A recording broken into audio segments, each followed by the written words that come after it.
This is A Course of Love, reading 88.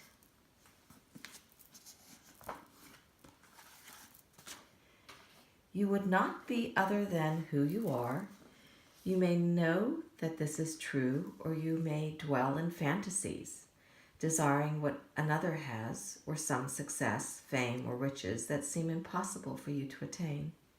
And yet, whether you know it is true or not, it is true.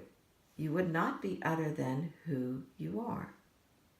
Herein lies your peace and your perfection.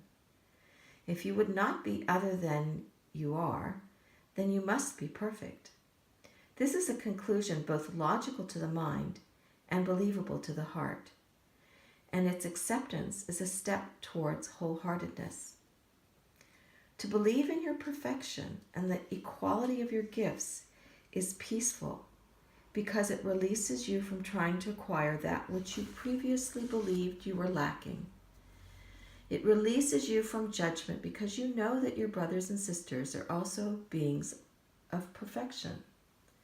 Then you begin to see them as such. What you will receive from them is far grander than anything you would before have wished to take from them. Your thinking will begin to change to reflect your recognition of reception. Reception and welcome are highly linked. You will find you are welcome to all the gifts and recognize in your brothers and sisters just as you freely will offer yours to serve them. To serve rather than to use is an enormous change in thinking, feeling, and acting. It will immediately make the world a kinder, gentler place, and it is only a beginning. To serve is different from your ideas of service, however. Your ideas of service are bound to your ideas of charity. Your idea of charity is based on some having more and some having less. Thus, you must remain cognizant of the distinction between serving and service. It will be helpful if you keep in mind that the idea of to serve is being used to replace the idea of to use, and is its opposite. It replaces the thought of taking with the thought of receiving. It implies that you are welcome to all the gifts of the universe and that they can be given through you to others as well. It implies willingness rather than resistance.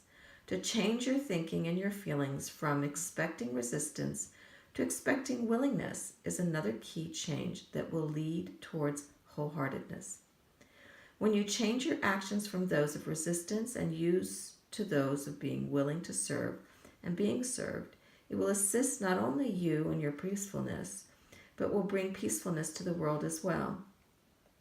Before you begin to resist the notion that you could have anything to do with world peace, realize that you naturally have reacted with resistance. You must replace your willingness to believe in your inadequacy and smallness with your willingness to believe in your ability and mightiness. Remember not your ego concerns, and remember instead the warmth of the embrace. Remember not your personal identity, but remember instead your shared identity. Your personal concerns are concerns you have been taught to believe you have. They are small concerns, and they are among the reasons for your belief in your inability to effect change within your own life, and certainly within the greater life of the universe. You must understand that when you think of your personal life, personal concerns, personal relationships, you are separating yourself from the whole. These concerns are a matter of perception and are things your mind has been trained to see as being within its scope. It is as if you have cordoned off a little section of life and said, "These are the things that relate to my existence and to me, and they are all I need concern myself with." Even when you think of expanding your view, you deem that expansion unrealistic. You cannot do everything. You cannot affect world peace. You can barely keep your personal concerns in order. Your effort to do so is all that stands between you and chaos. Your heart has a different scope, a different view.